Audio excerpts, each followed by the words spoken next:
In the thick jungles of Burma, 1944, British soldiers were dying at a rate of 3 per day, picked off by invisible Japanese snipers who had mastered the art of jungle warfare.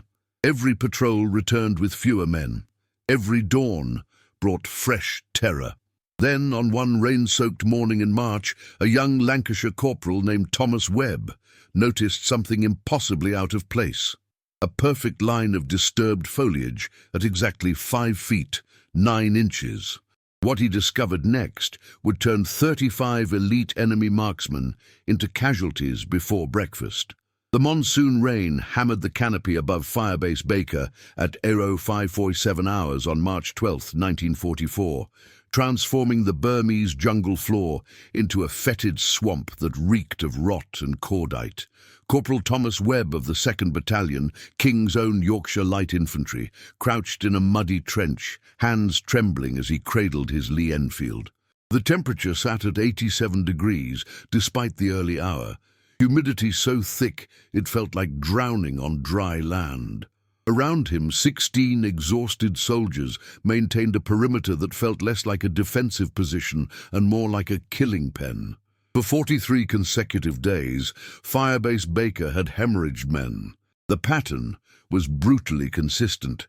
3 soldiers dead per 24 hours, picked off by Japanese snipers who seemed to materialize from thin air, fire a single killing shot, then vanish like smoke. The enemy marksman operated with supernatural patience, sometimes waiting 18 hours for a single target to expose himself for 3 seconds. British counter-sniper tactics had failed utterly. Sweep patrols found nothing.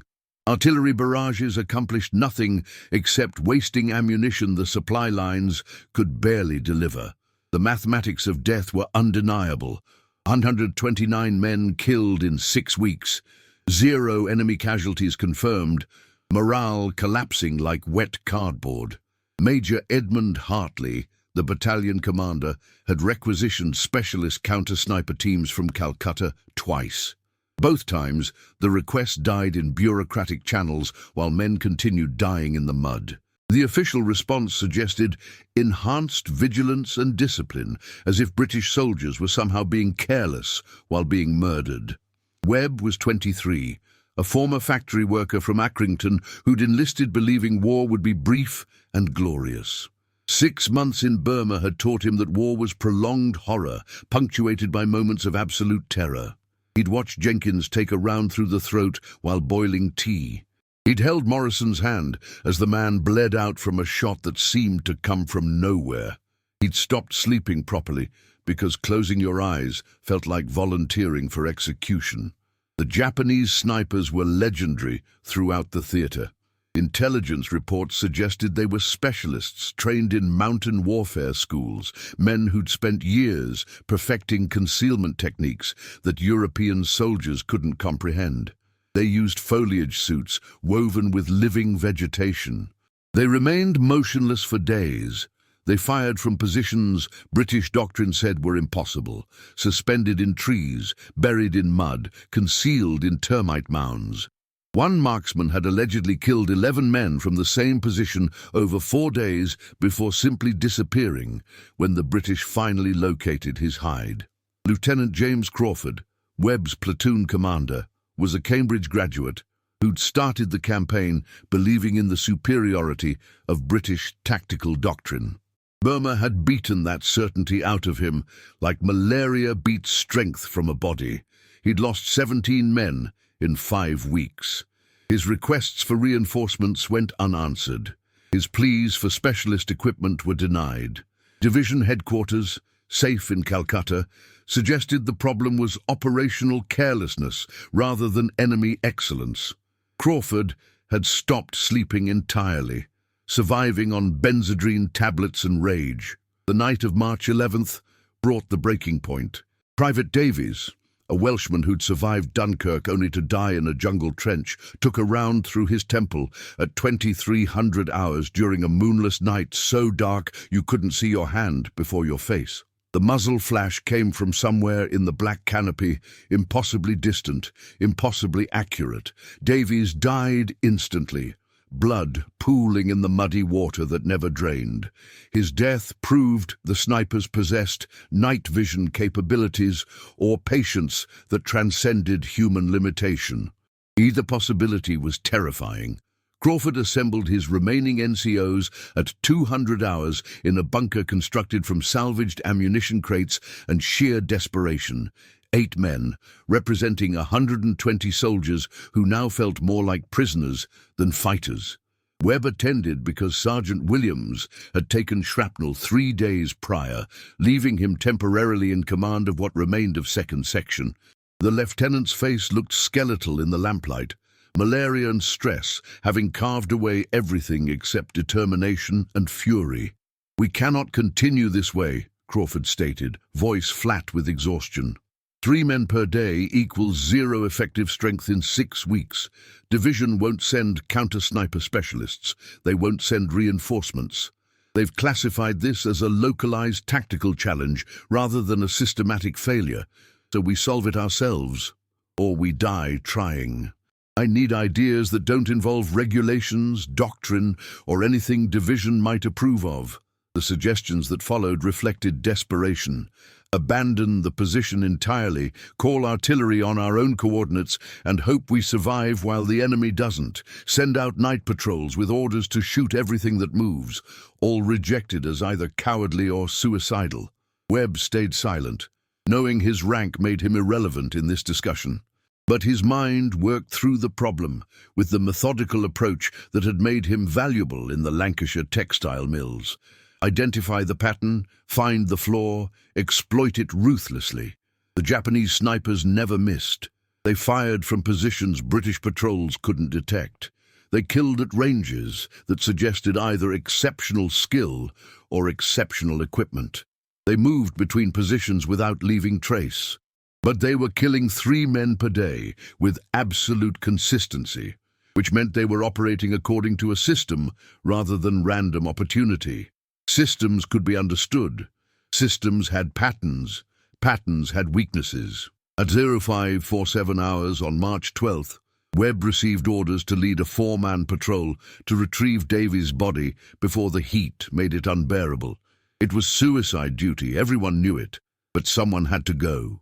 He selected 3 men, Thompson, a Londoner who never spoke about what he'd done before the war, Hughes, a Scottish farmer who could move through undergrowth like a deer, and Patterson, a former schoolteacher who'd lost his entire family in the Coventry Blitz and now fought with the detachment of someone who'd already died inside. They moved out at 0600 hours, knowing statistically that one of them wouldn't return. The jungle pressed against them like a living thing intent on suffocation. Webb led 2nd Section patrol 60 meters beyond Firebase Baker's perimeter, every sense screaming that death waited in the green twilight surrounding them. Visibility extended perhaps 20 feet before vegetation swallowed everything in a wall of ferns, vines, and trees draped with moss that filtered sunlight into a perpetual dusk. The sound of rain hitting leaves created white noise that masked everything. Footsteps, breathing, the mechanical click of a rifle bolt being drawn back. Davies's body lay where he'd fallen, already bloating in the heat. Webb approached in short bounds, Thompson covering left, Hughes covering right, Patterson watching their rear. The retrieval took 4 minutes that felt like hours, every second expecting the crack of a rifle that would send one of them sprawling into the mud. They got Davies onto a makeshift stretcher constructed from tent poles and ponchos, then began the withdrawal back to relative safety. That's when Webb noticed it, something so subtle that in any other context he'd have dismissed it as meaningless. A line of disturbance in the foliage at precisely the same height, running roughly parallel to their patrol route.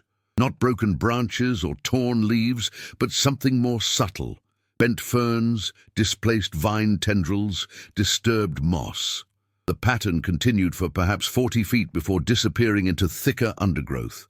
Height, approximately 5 feet, 9 inches. The exact height of an average Japanese soldier. British doctrine taught soldiers to look for obvious signs, broken branches, footprints, disturbed ground. But this wasn't obvious. This was the trace of someone moving through jungle while trying to minimize disturbance, succeeding almost completely, but leaving a signature visible only because it was impossibly consistent. Someone had moved along this route recently, pushing through vegetation at chest height, careful to avoid breaking anything, but unable to avoid displacing it slightly. The line was too straight, too uniform, too perfect to be natural. Webb's mind, trained by years of watching looms for thread irregularities that indicated mechanical problems, recognized this as the same type of pattern, something human-made, trying to appear random but failing because humans inevitably introduce regularity. He traced the disturbance line backward with his eyes, estimating trajectory. It originated from a sector approximately 120 degrees northeast of Firebase Baker, the exact direction from which Davies had been killed 8 hours earlier. Thompson noticed Webb staring into the undergrowth with an intensity that suggested either heat stroke or revelation. "Corp, we staying or going?" His voice held the tight control of someone expecting a bullet between words. "Look at the ferns," Webb whispered, pointing. "Same height, same displacement, continuing in that direction. Someone's been moving through here trying not to leave trace, but they're too consistent. Humans always are. They maintain the same posture, same height, same rhythm. It's unconscious." Hughes, whose years stalking deer had taught him to see patterns invisible to city dwellers, studied the line for 10 seconds before nodding. "He's right. Something moved through here, maybe 6 hours back, maybe less. Moving carefully but not carefully enough. You'd only spot it if you were looking for patterns rather than obvious damage."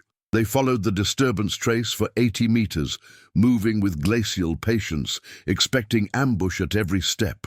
The line led them to a massive teak tree, trunk 12 feet in diameter, canopy extending like an umbrella 50 feet overhead. The disturbance pattern ended here, but Webb's instincts, honed by 23 years of looking for things that didn't quite fit, told him the trail didn't end.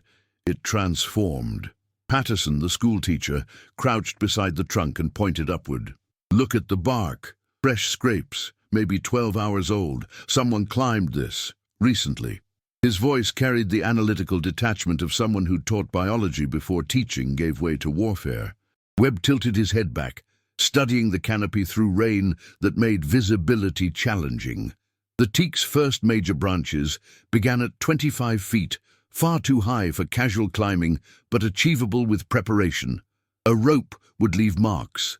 A ladder would be impractical, but a man with climbing spikes and determination could make the ascent in under a minute. The lower trunk showed subtle scrapes at 12-inch intervals, exactly the spacing of climbing spikes used by linemen and loggers. British counter-sniper doctrine focused on ground-level hides, foxholes, spider holes, camouflaged positions behind fallen logs. The doctrine assumed snipers would position themselves close to ground for stability and concealment. But Japanese doctrine, Webb realized, came from a different philosophical framework. Japanese soldiers were trained in mountain warfare, comfortable with height, willing to endure physical discomfort. British soldiers found intolerable. A sniper 40 feet up in a massive tree would have commanding fields of fire, near-perfect concealment, and escape routes British patrols would never consider. They'd been searching the ground while the enemy owned the sky. Webb made a decision that violated every regulation concerning patrol authority and tactical initiative. "We're not reporting this yet. If we report a theory, Division will dismiss it or order a conventional sweep that warns every sniper within 5 miles. We confirm first, then we exploit." His voice carried the flat certainty of someone beyond caring about consequences. For the next 4 hours, Webb's patrol moved through the jungle surrounding Firebase Baker in carefully plotted search patterns, looking not at ground level, but at the canopy. They found 7 more trees with the same subtle scrape marks on their trunks. 7 massive forest giants, each with canopies that provided overlapping fields of fire covering every approach to the British position. Each tree sat 200, 400 meters from Firebase Baker, well within effective rifle range, but far beyond the distance British patrols typically searched. The pattern became undeniable. Japanese snipers weren't operating from ground hides that British tactics could counter. They were operating from elevated positions in carefully selected trees, creating an interlocking network of observation posts that turned the jungle into a shooting gallery. They'd climb before dawn, remain motionless throughout the day, fire when targets presented themselves, then descend after dark to move to new positions. The consistency of 3 kills per day wasn't coincidence. It was the result of systematic coverage and fire discipline that prevented British counter-battery from developing ranging solutions. At 14:30 hours, Hughes spotted movement in one of the marked trees. Not obvious movement, a slight shift of foliage that could easily be wind, except the wind was blowing the wrong direction. He pointed silently. Webb raised his binoculars, stolen from a dead officer 3 months prior, and glassed the canopy methodically. For 90 seconds he saw nothing. Then a Japanese soldier, concealed in a ghillie suit woven with living vegetation, shifted his position slightly to track something below. The movement was tiny, perhaps 3 inches, but it broke the organic pattern of the canopy enough to become visible to someone looking for it. The sniper was 45 feet up, wedged in a natural fork where 3 branches met, effectively invisible to anyone looking from ground level.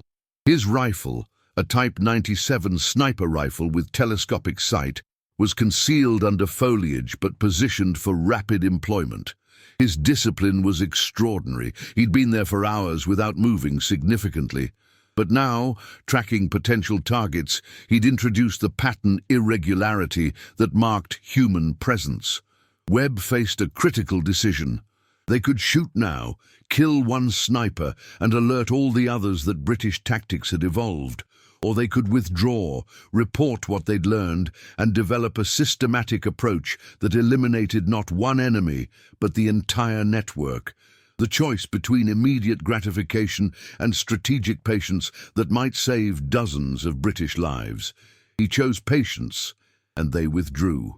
At 1800 hours on March 12th, Webb presented his findings to Lieutenant Crawford in the battalion command bunker.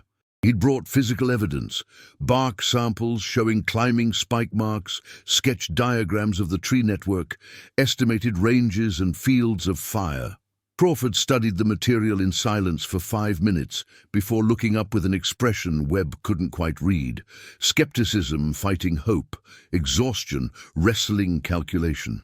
If you're wrong, we waste ammunition and effort on empty trees while the real snipers keep killing us from wherever they actually are, Crawford said slowly. If you're right, we've found a vulnerability in a system that's been slaughtering us for 6 weeks. The question is whether I'm desperate enough to gamble on a corporal's theory that contradicts everything Division taught us. Webb met his eyes. Sir, Davies was killed in pitch darkness from an impossible angle. I think they're operating in rotating shifts, multiple snipers using the same tree positions across different days. That's why we never catch them in the same place twice.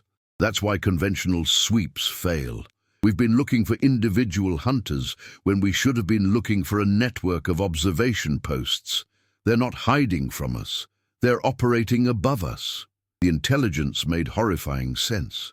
Japanese doctrine emphasized economy of force and asymmetric warfare. 7 elevated positions, rotated among perhaps 20 snipers, could create persistent coverage that appeared to come from dozens of positions. The snipers would climb pre-dawn, operate during daylight hours when targets were most active, descend after dark, rotate to new trees the following day. Simple, elegant, impossible to counter with British ground-focused tactics. Crawford made his decision with the speed of a man who'd learned that hesitation killed more surely than enemy fire. We hit them at dawn. Not conventional suppression, systematic elimination. We identify occupied trees using your displacement patterns. We establish overlapping fields of fire. Then we engage simultaneously to prevent warning spread. 7 two-man marksman teams, 1 per tree, with automatic weapon support to suppress escape routes. We tell no one outside this room until 0400 hours to prevent leaks. The preparation consumed the night. Crawford personally selected 14 marksmen, men who could shoot, who understood fire discipline, who wouldn't panic when the operation went kinetic. He pulled every pair of binoculars in the battalion, requisitioned 3 Bren light machine guns from stores that officially didn't exist, and distributed the last reserves of match-grade ammunition saved for emergencies. If this failed, they'd have nothing left except bayonets and profanity. Webb spent the night plotting positions.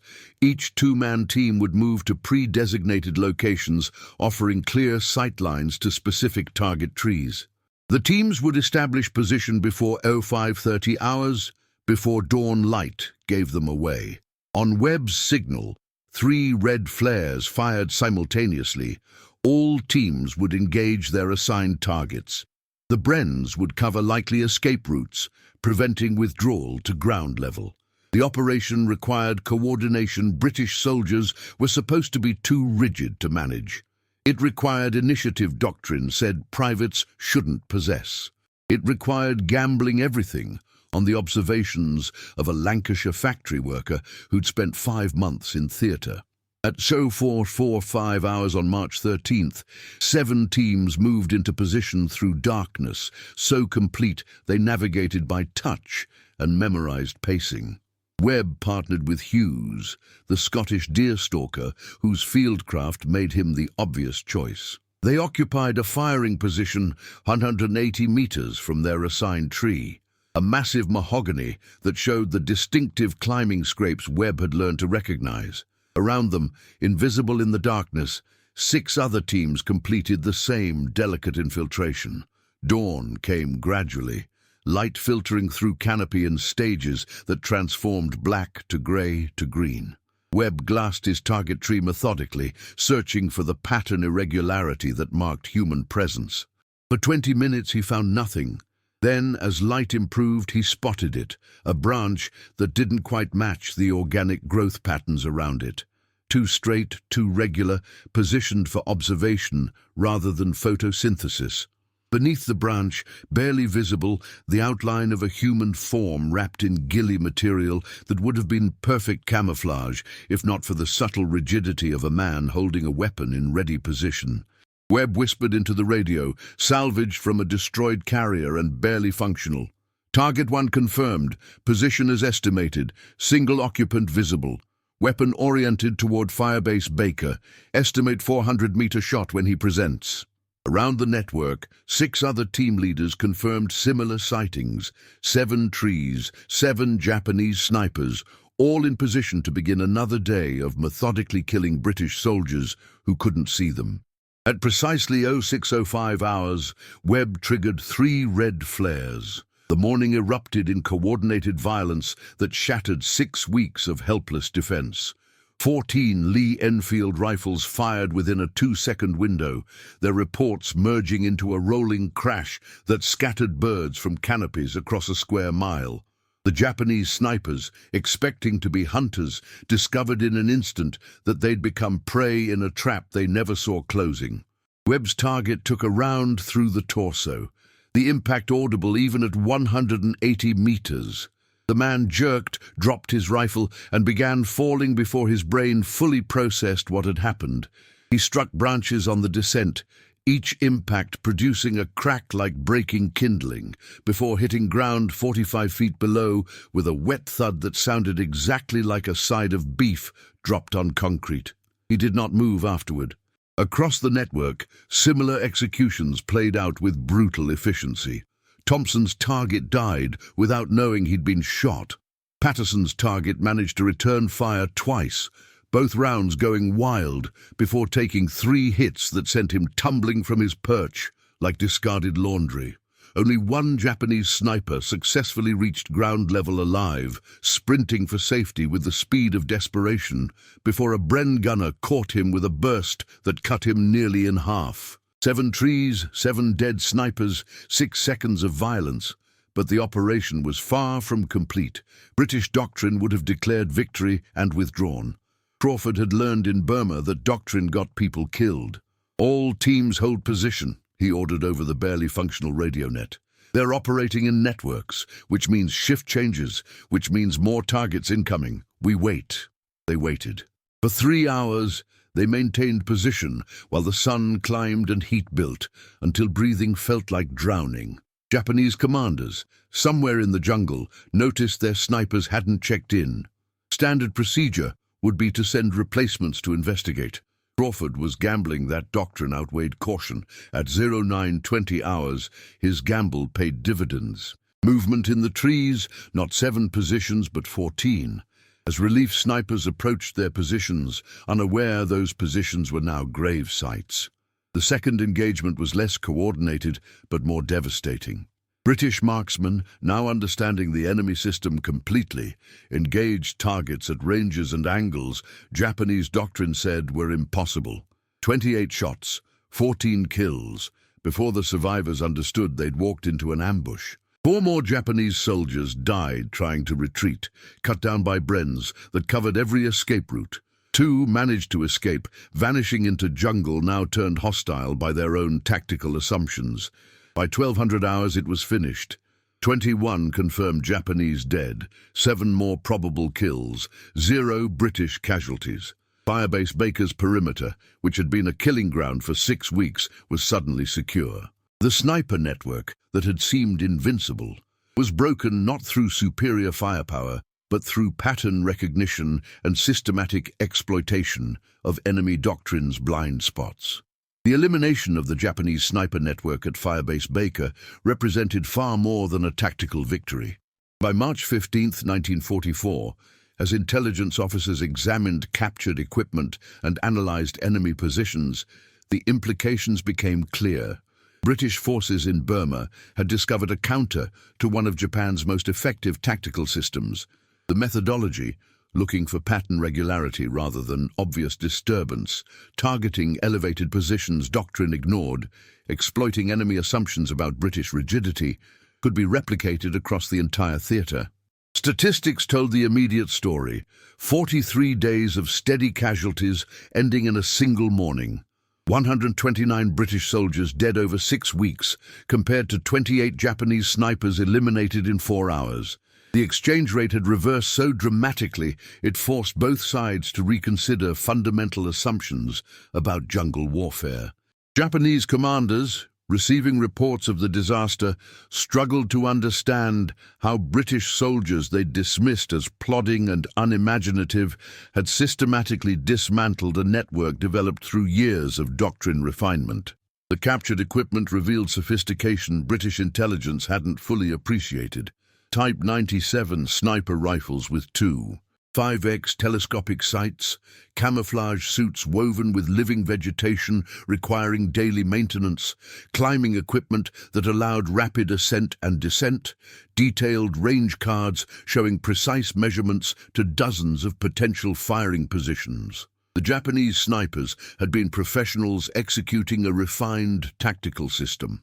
They'd been defeated, not because British soldiers were better, but because desperation had forced adaptation faster than doctrine could mandate. Webb received a Distinguished Conduct Medal, presented by a brigadier who arrived from Calcutta specifically to understand how a corporal had accomplished what specialist teams could not. The ceremony was brief, held in the mud beside Firebase Baker, attended by survivors who understood that decorations were poor compensation for friends lost before someone finally recognized the pattern. Webb accepted the medal with typical Lancashire understatement. "Just noticed something that didn't fit, sir, like catching a thread fault before it ruins the whole weave." Lieutenant Crawford received a military cross and promotion to captain.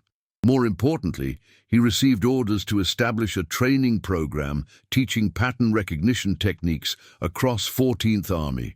The program emphasized observation over doctrine, initiative over rigid adherence to procedures, adaptation over assumption. Within 6 months, Japanese sniper casualties in Burma increased by 340%, while British losses to snipers decreased by 67%. The shift represented a fundamental change in how British forces approached jungle warfare. The long-term impact extended beyond statistics. The Firebase Baker operation proved that British soldiers, given permission to think rather than merely obey, could outfight enemies who'd mastered their environment through years of experience. The lesson resonated through command structures that had relied on rigid hierarchy. Sometimes the factory worker sees what the Cambridge graduate misses. Sometimes the corporal understands what the general doesn't. Sometimes survival requires trusting the man in the mud over the doctrine written in the office. By war's end, the techniques pioneered at Firebase Baker had been incorporated into jungle warfare doctrine throughout Commonwealth forces.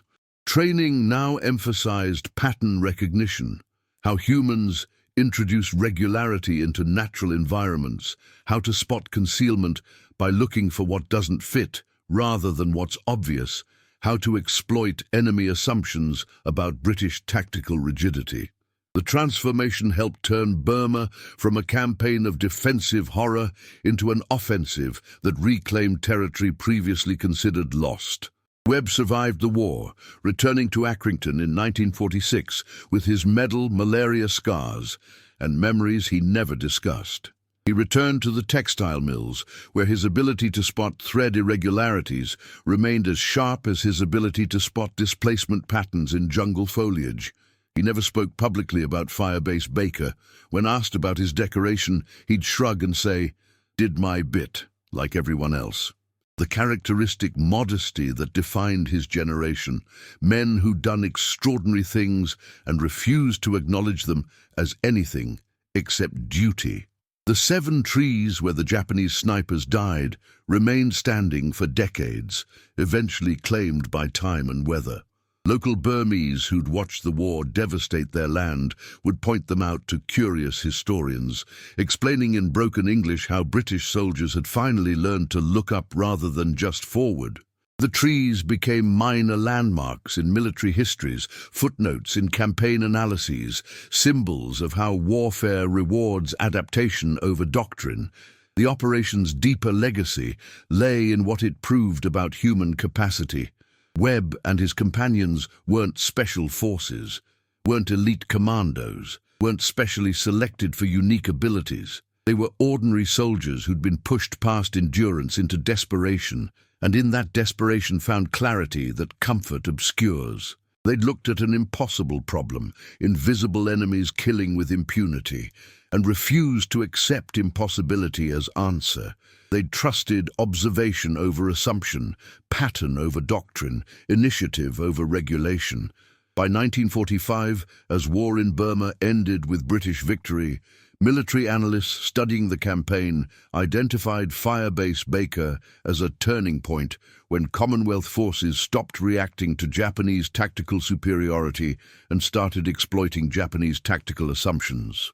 The sniper network's destruction forced Japanese commanders to abandon elevated positions, revealing their ground positions, making them vulnerable to conventional tactics. One morning's work, born from desperation and observation, changed the tactical calculus across an entire theater.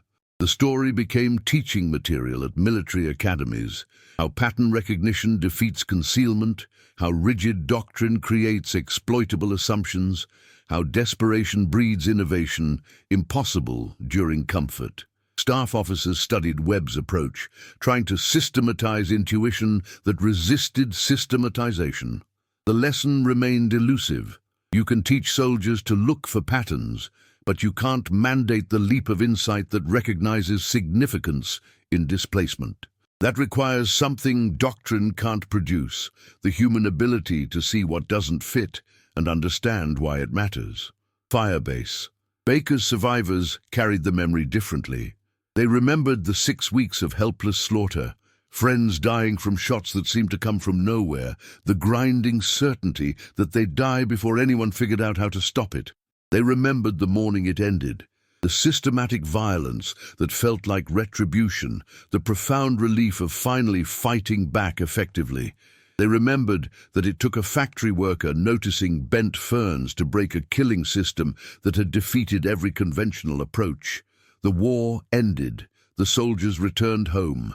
The jungle reclaimed Firebase Baker, erasing trenches and bunkers until nothing remained except the trees and the stories. But the lesson persisted. In warfare, as in life, survival sometimes requires seeing what everyone else misses, trusting your observations over established wisdom, acting when doctrine says to wait. Sometimes it requires a corporal from Lancashire noticing that ferns don't bend themselves at precisely 5 feet, 9 inches. That observation saved a battalion, changed a campaign, and proved that human ingenuity remains the ultimate weapon when everything else has failed. If this story of British resilience and ingenuity in the face of impossible odds resonated with you, please subscribe to keep these forgotten tales of courage alive. Share your thoughts in the comments. Did you know about the sniper warfare in Burma? What other untold stories from the Second World War should we explore? Your engagement helps ensure these remarkable accounts of British determination aren't lost to history. Hit that notification bell, and let's continue discovering the extraordinary actions of ordinary soldiers together.